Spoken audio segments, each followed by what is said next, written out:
तो गाइज यार, आज के टाइम पे हॉलीवुड की एडवेंचर वाली मूवीज देखना तो हम में से हर किसी को पसंद है। लेकिन यार, इतनी सारी मूवीज के बीच में एक अच्छी हॉलीवुड मूवी ढूंढ के लाना बहुत ज्यादा मुश्किल काम हो चुका है। तो बस मैं आपके इसी मुश्किल काम को आसान करने के लिए न्यू एक्शन एडवेंचर मूवीज के बारे में बताने वाला हूँ, जो कि आपको अभी के टाइम पे हाई क्वालिटी हिंदी डबिंग के साथ देखने को मिल जाएगी। लेकिन वीडियो शुरू करने से पहले अगर आप हमारी चैनल पे नए हो और अगर आपने अभी तक हमारी चैनल को सब्सक्राइब नहीं किया तो मेक श्योर आप हमारी चैनल को सब्सक्राइब करके पास में जो बेल आइकन है उसे ऑन करके ऑल पे सेट जरूर करना, ताकि हमारी हर नई वीडियो का नोटिफिकेशन आप सभी लोगों के पास सबसे पहले पहुंच सके।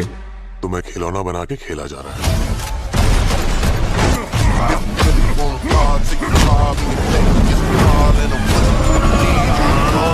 तो नंबर 6 पे जो मूवी आती है उस मूवी का नाम है द ब्रेवेस्ट। ये 2019 में रिलीज हुई एक एक्शन एडवेंचर मूवी है, जिसे IMDb की तरफ से 5.7 आउट ऑफ 10 की रेटिंग मिली हुई है। इस मूवी के अंदर में कहानी दिखाई जाती है एक फायर फाइटर टीम की, जिन्हें एक जगह के ऊपर बुलाया जाता है फायर को कंट्रोल करने के लिए। अब यहाँ पे आने के बाद इन लोगों को पता चलता है कि असल में यहाँ पे एक बहुत बड़ा ऑयल लीकेज हो चुका है, जिसकी वजह से अब यहाँ पे आग को रोकना लगभग इम्पॉसिबल है। और ऊपर से बहुत सारे लोग भी इस जगह के ऊपर फंसे हुए हैं। तो वैसे में क्या ये फायर फाइटर टीम उन लोगों की जान बचा के यहाँ पे आग को कंट्रोल कर पाएंगे या फिर नहीं, वही सब कहानी जानने के लिए आपको इस मूवी को देखना पड़ेगा। अब अगर आपको ट्रू स्टोरी के ऊपर बनी हुई मूवीज देखना पसंद है तो आप इस मूवी को वन टाइम वॉच के लिए एक बार ट्राई कर सकते हो। तो नंबर 5 पे जो मूवी आती है उस मूवी का नाम है ब्लीडिंग स्टील। ये 2017 में रिलीज हुई एक एक्शन साइफाई मूवी है, जिसे IMDb की तरफ से 5.2 आउट ऑफ 10 की रेटिंग मिली हुई है। इस मूवी के अंदर में कहानी दिखाई जाती है डोंग नाम के एक फादर की, जिसकी बेटी का हार्ट फेल होने की वजह से वो अपनी बेटी के अंदर एक AI हार्ट को इम्प्लांट करवाता है, ताकि वो कैसे भी करके अपनी बेटी की जान बचा सके। अब इस AI हार्ट को लगाने के बाद डोंग की बेटी की जान तो बच जाती है, लेकिन कहानी में ट्विस्ट तो बताया जब इसी बीच कुछ बहुत ही खतरनाक लोग डोंग की बेटी के पीछे पड़ जाते हैं उसे पकड़ने के लिए। अब आखिर ये सारे लोग कौन है जो कि डोंग की बेटी को किडनैप करना चाहते हैं, और ऐसे में डोंग अपने आप को और अपनी बेटी को उन सारे लोगों से बचा पाएगा या फिर नहीं, वही सब कहानी जानने के लिए आपको इस मूवी को देखना पड़ेगा। अब अगर आप कोई ऐसी मूवी देखना चाहते हो जिसके अंदर आपको नॉन स्टॉप एक्शन सीन वगैरह देखने को मिले, देन डेफिनेटली आप इस मूवी को एक बार ट्राई कर सकते हो। मूवी के लीड रोल के अंदर आपको जैकी चैन भी देखने को मिल जाएंगे। तो नंबर 4 पे जो मूवी आती है उस मूवी का नाम है लॉ अबीडिंग सिटीजन। ये 2009 में रिलीज हुई एक क्राइम थ्रिलर मूवी है, जिसे IMDb की तरफ से 7.4 आउट ऑफ 10 की रेटिंग मिली हुई है। इस मूवी के अंदर में कहानी दिखाई जाती है क्लेयर नाम के एक आदमी की, जिसके घर के अंदर एक दिन अचानक से कुछ बहुत ही खतरनाक लोग आ जाते हैं और उसके ही सामने उसकी बेटी और उसकी वाइफ का रेप करके उन दोनों को वहीं पे जान से मार देते हैं। अब ये सब होने के बाद क्लेयर पुलिस में जाके कंप्लेन भी करता है, लेकिन उल्टा पुलिस उसे ही अपनी वाइफ और अपनी बेटी के मर्डर के केस में जेल में डाल देते हैं। अब ऐसे में जेल से बाहर आने के बाद क्लेयर डिसाइड करता है कि वो कैसे भी करके उन लोगों को ढूंढेगा और उन लोगों को मार के अपनी वाइफ और अपनी बेटी की मौत का बदला लेके रहेगा। अब जेल से बाहर आने के बाद क्लेयर निकल जाता है उन सभी लोगों को ढूंढने के लिए, और इसके बाद वो उन लोगों को एक एक करके बहुत ही बेरहमी से तड़पा तड़पा के मारने लग जाता है। तो एट द एंड क्या वो उन लोगों को ढूंढ के अपनी वाइफ और अपनी बेटी की मौत का बदला ले पाएगा या फिर नहीं, और आखिर वो लोग कौन थे जिन्होंने क्लेयर की वाइफ और उसकी बेटी को मारा, वही सब कहानी जानने के लिए आपको इस मूवी को देखना पड़ेगा। अब इस मूवी की स्टोरी काफी कमाल की है, जो कि आपको मूवी की स्टार्टिंग से लेके एंड तक पूरा बांध के रखेगी। अगर आपको इस तरह की रिवेंज वाली मूवी देखना पसंद है तो आप इस मूवी को वन टाइम वॉच के लिए ट्राई कर सकते हो। तो नंबर 3 पे जो मूवी आती है उस मूवी का नाम है द मैन फ्रॉम टोरंटो। ये 2022 में रिलीज हुई एक एक्शन कॉमेडी मूवी है, जिसे IMDb की तरफ से 5.8 आउट ऑफ 10 की रेटिंग मिली हुई है। इस मूवी के अंदर में कहानी दिखाई जाती है टेडी नाम के एक आदमी की, जो कि एक दिन गलती की वजह से एक ऐसी जगह के ऊपर चला जाता है जहां पे एक बहुत बड़ा किलर आने वाला था, और अब ऐसे में उन लोगों को लगता है कि टेडी ही वो किलर है जो कि यहाँ पे आने वाला था। अब इससे पहले कि टेडी उन लोगों को अपनी सारी चीजें समझा पाए, कहानी में ट्विस्ट तो बताया जब अचानक से वहां पे पुलिस आ जाती है और इसी बीच कुछ बहुत ही खतरनाक लोग टेडी को किडनैप कर देते हैं। अब इससे आगे अगर मैंने आपको मूवी की कहानी के बारे में बताया तो मूवी की स्टोरी रिवील हो सकती है, लेकिन हाँ मैं आपको इतना बता सकता हूँ कि आगे मूवी में टेडी की लाइफ में बहुत सारी बड़ी बड़ी प्रॉब्लम्स आने वाली है। अब ऐसे में टेडी इन सारी प्रॉब्लम्स का सामना कैसे करेगा और आगे मूवी में जो कुछ भी इंटरेस्टिंग चीजें होने वाली है वो सब जानने के लिए आपको इस मूवी को देखना पड़ेगा। अब मूवी के अंदर आपको एक्शन सीन तो देखने को मिलेंगे ही मिलेंगे, लेकिन मूवी के अंदर आपको बहुत ही कमाल की कॉमेडी भी देखने को मिल जाएगी। तो नंबर 2 पे जो मूवी आती है उस मूवी का नाम है the girl with the dragon tattoo. ये 2011 में रिलीज हुई एक क्राइम थ्रिलर मूवी है, जिसे IMDb की तरफ से 7.8 आउट ऑफ 10 की रेटिंग मिली हुई है। इस मूवी के अंदर में कहानी दिखाई जाती है माइकल नाम के एक आदमी की, जिसने अपनी लाइफ में अब तक बहुत सारे बड़े बड़े केस को पूरा किया है। अब ऐसे में एक दिन माइकल को एक केस को इन्वेस्टिगेशन करने के लिए बुलाया जाता है, जिसके मुताबिक उसे आज से 40 साल पहले एक छोटे से आइलैंड के ऊपर एक लड़की अचानक से मिस्टीरियस तरीके से गायब हो गई थी, और 40 साल के बाद भी किसी को भी नहीं पता कि आखिर वो लड़की अचानक से कहाँ गायब हो गई। अब ऐसे में माइकल को कैसे भी करके ये पता लगाना होगा कि आखिर आज से 40 साल पहले उस आइलैंड के ऊपर ऐसा तो क्या हुआ था जिसकी वजह से वो लड़की वहां से अचानक अचानक से गायब हो गई और इस केस को इन्वेस्टिगेशन करने के बाद माइकल को कुछ ऐसी चीजों के बारे में पता चलता है जो कि मेरे हिसाब से आपको मूवी देख के ही पता करना चाहिए। अब आखिर क्या 40 साल के बाद माइकल इस केस को पूरा कंप्लीट कर पाएगा या फिर नहीं, वही सब कहानी जानने के लिए आपको इस मूवी को देखना पड़ेगा। मूवी की स्टोरी काफी कमाल की है जो कि आपको मूवी की स्टार्टिंग से लेके एंड तक पूरा बांध के रखेगी। तो फाइनली नंबर 1 पे आपको कोई मूवी नहीं बल्कि एक बहुत ही कमाल की वेब सीरीज देखने को मिलने वाली है जिसका नाम है पैरासाइट द ग्रे। ये 2024 में रिलीज हुई एक हॉरर साईफाई सीरीज है जिसे IMDb की तरफ से 7.4 आउट ऑफ 10 की रेटिंग मिली हुई है। अभी सीरीज के अंदर में कहानी दिखाई जाती है पैरासाइट नाम के कुछ अजीब तरह के क्रिएचर की जो कि बेसिकली इंसानों को अपना शिकार बनाते हैं और वो धीरे धीरे करके इंसानों के ऊपर अपना पूरा काबू पा लेते हैं। अब इसी बीच हमें कहानी दिखाई जाती है हमारी सीरीज के मेन लीड एक्टर की जिसका एक एक्सीडेंट हो जाता है जिसकी वजह से उसकी मौत होने वाली होती है। लेकिन कहानी में ट्विस्ट तो बताया जब इसी बीच वो एक पैरासाइट के कांटेक्ट में आ जाती है जिसकी वजह से उसकी जान बच जाती है। लेकिन अब धीरे धीरे करके वो पैरासाइट उसके ऊपर हावी होता जा रहा है, यानी कि अगर सिंपल भाषा में कहे तो वो अब एक मॉन्स्टर बनती जा रही है। अब इससे आगे सीरीज की कहानी में जो कुछ भी होने वाला है वो सब जानने के लिए आपको इस सीरीज को देखना पड़ेगा। अब अगर आपने सीरीज को नहीं देखा तो मैं रिकमेंड करूंगा कि आप इस वेब सीरीज को एक बार जरूर ट्राई करें। तो चलिए उसी के साथ हमारी आज की वीडियो को इधर ही खत्म करते हैं।